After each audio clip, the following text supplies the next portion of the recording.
Para business leaders dan intellectual business community, kita lanjutkan diskusi kita dalam segmen terakhir, segmen keempat, masih dalam judul Are You Ignoring Trends That Could Shake Up Your Business?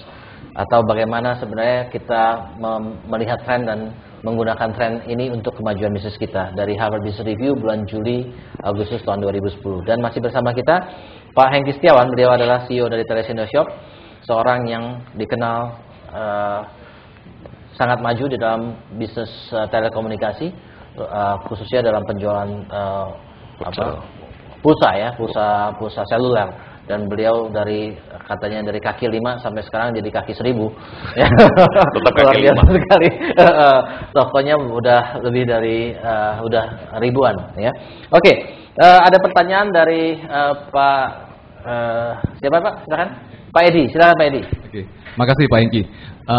Saya pikir Bapak tidak hanya pandai untuk mengikuti tren, saya pikir ya. Bapak saya pikir lebih jauh dari itu, karena dengan pesat bisnis seperti ini, hari ini saya pikir Bapak juga bisa mengantisipasi tren, Pak.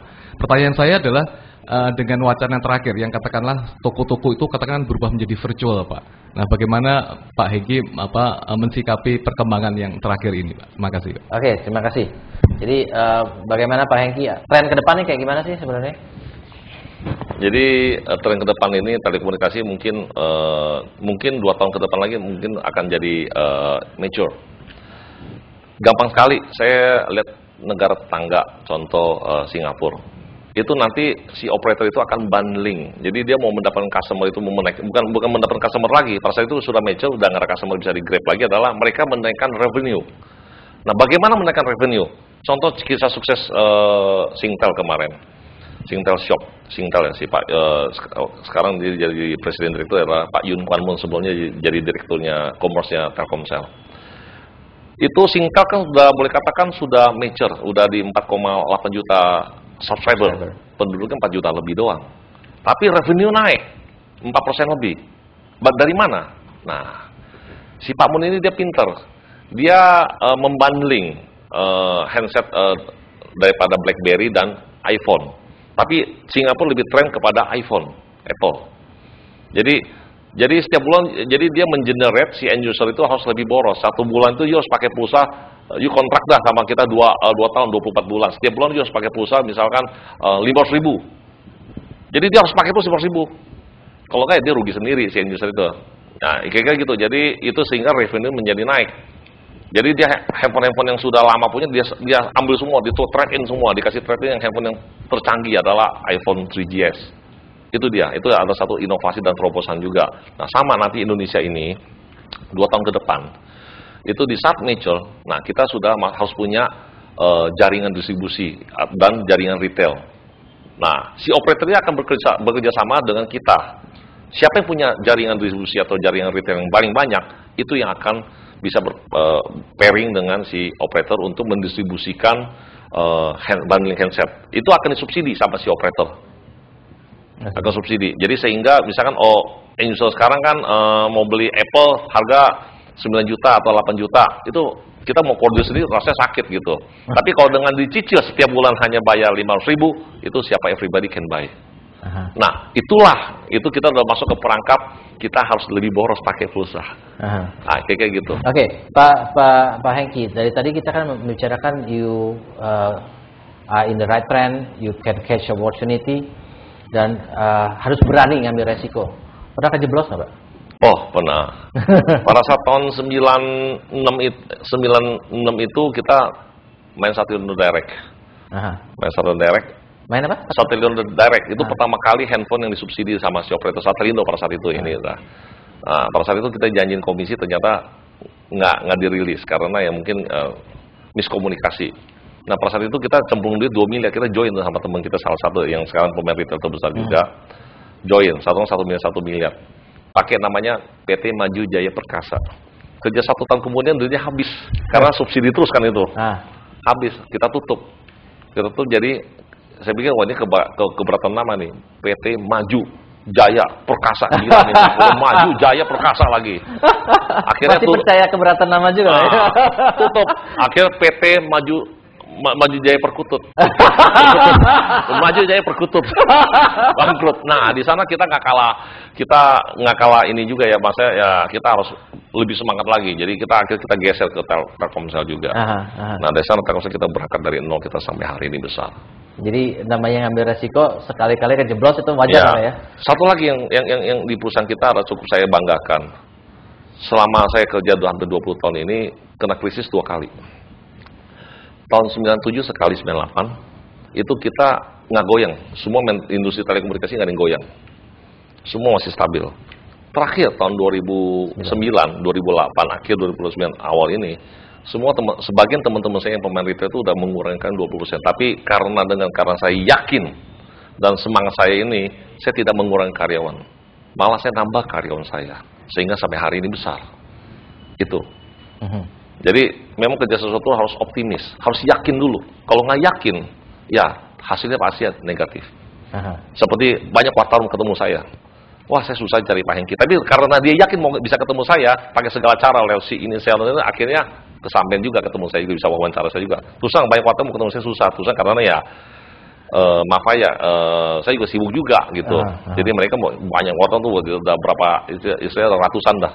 Cuman jarang ketemu. Cuman kebetulan karena ada beberapa tahun yakin, makanya saya bilang, karena Bapak fokus dan yakin kerja sesuatu, maka Bapak hari ini bisa ketemu saya, bisa wawancara saya. Makanya saya bilang sama, wartawan juga jangan lihat Bapak sebagai wartawan, sama aja Pak. Bapak kalau misalkan kerja sesuatu yakin dan fokus, pasti bisa nih sukses. Banyak wartawan senior juga saya bicara dengan mereka. Kenapa you bisa hebat? Karena you yakin dan fokus. Jadi sukses dia jadi wartawannya. Oke. Good. Pak Hengki, karena waktu kita harus summarize diskusi kita. Jadi dari tadi kita mendiskusikan bagaimana penerapan dari Harvard Business Review artikel sini, bagaimana menggunakan tren dalam bisnis kita, dan Pak Hengki adalah salah satu contoh dari penggunaan salah satu tekniknya, yaitu riding the wave ya. Dan kita masih bisa menggunakan juga teknik-teknik yang lain sesuai dengan kondisi yang kita hadapi di lapangan. Dan dari pembicaraan kita dengan Pak Hengki, bahwa pemilihan line of business itu memang memerlukan kemampuan membaca tren juga, tetapi juga sometimes dipengaruhi oleh background juga ya, apa yang sudah kita rintis, kemudian ya sedikit terseret ke sana lah gitu ya.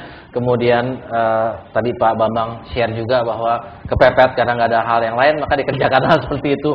Tetapi di dalam bisnis itu jangan kita pikir kalau kita masuk ke tempat yang salah ataupun ke tempat yang benar, terus the game is over.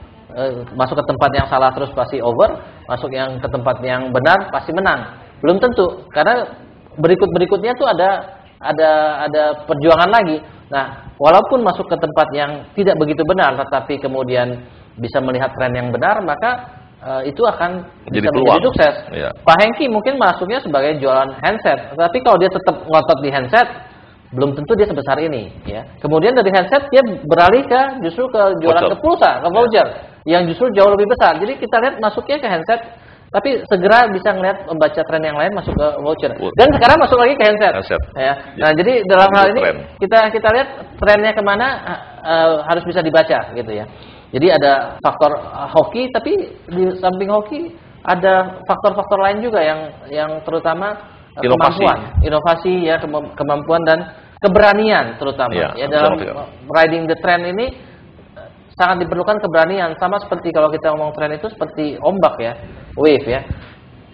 Kita berani nggak ride the wave? Karena ride the wave itu bukan berarti kita cuma enak naiknya aja, tetapi resikonya ya, jangan-jangan abis the wave ini gelombangnya jatuh gitu ya. Kita malah kalau nggak sempet masuk ke wave yang lain, kita akan babak belur juga.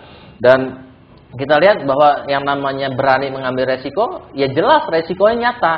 Buktinya Pak Hengki sendiri pernah kejeblos juga, ya.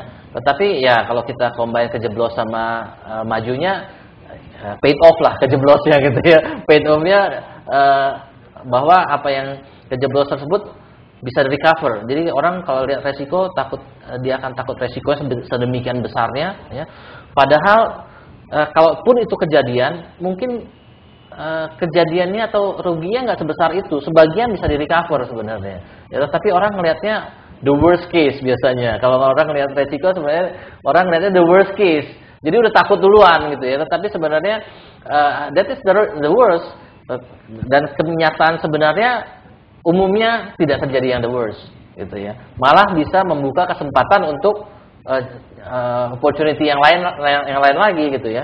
Nah, jadi kalau kita lihat bagaimana perkembangan dari Pak Hengki ini menarik sekali karena kelihatannya beliau memang juga punya satu bakat alam, ya. Karena bagaimana dia bisa cepat tanggap dan kemudian bisa take opportunity itu adalah satu karakter juga, ya. Tapi kemudian walaupun kita nggak punya karakter tersebut secara implanted, tapi kalau kita ngelihat Pak Hengki aja berani, masa kita nggak berani, gitu ya. Mungkin kita juga bisa mengcopy Pak Hengki juga. Oke, para business leaders dan intellectual business community, hal-hal yang kelihatannya sederhana, yang hal seperti ini yang kita bicarakan kelihatannya tidak begitu talking about the big corporation, gitu, tapi very substantial, very fundamental untuk para leaders, ya, untuk bisa melihat tren dan take risk untuk ride the trend, ya. Dan bukan hanya ride the trend, tetapi kemudian punya skillnya untuk supaya nggak tenggelam oleh tren tersebut, nggak tenggelam oleh wave tersebut, karena dibalik dari opportunity itu adalah resiko. Nah, Pak Hengki katakan tadi pertanyaan dari Bu Mary, bagaimana bisa buka toko gitu banyak gitu, sedangkan kita buka toko sedikit aja, pegawai kita banyak yang main di dalam, gitu ya. Nah, Pak Hengki katakan ya ada caranya. Satu, berani bayar harga lah, ya kan, misalnya bayar IT-nya, ya, SDM yang handle juga, SDM-nya harus auditor handle, juga, ya, bukan hanya bayar harganya, tetapi juga mengembangkan SDM tersebut, ya, di train, ya, sehingga kita tidak perlu takut habis kita train terus pindah ke company lain, yaitu adalah termasuk resiko yang harus kita ambil, ya. Kemudian yang terakhir adalah menarik sekali dengan caranya Pak Hengki ini menggunakan subcontractor. Sebenarnya ini part of risk management, ya. Jadi walaupun secara tidak sadar Pak Hengki ini sebenarnya practically doing the right risk management, walaupun judulnya bukan risk management, gitu ya. Jadi bagaimana dia sharing risk dengan pihak ketiga. Tapi jangan lupa, pihak ketiga cuma mau terima sharing risk kalau dia juga sharing benefitnya juga, gitu ya. Jangan kita cuma mau sharing risknya, tapi benefitnya kita nggak mau share, gitu ya. Seringkali kita pengennya serakah, gitu. Kita pengennya ambil semua benefitnya, risknya kita kasih orang lain, tapi nggak bisa. Ya, jadi risknya kita share, tapi opportunity-nya juga kita share. Nah, itu adalah cara-cara bagaimana kita bisa ride the wave dengan lebih sukses, ya. Walaupun sesekali ada juga kita kejeblos, tapi sekali lagi kejeblos dibandingkan suksesnya, biasanya kejeblos itu akan tertutup oleh kesuksesan yang kita peroleh. Demikianlah para business leaders dan intellectual business community. Kita akan jumpa lagi dalam program The CEO Refresh berikutnya. Saya Dr. Bayu Prawirahi, sampai jumpa dalam program berikutnya. Terima kasih.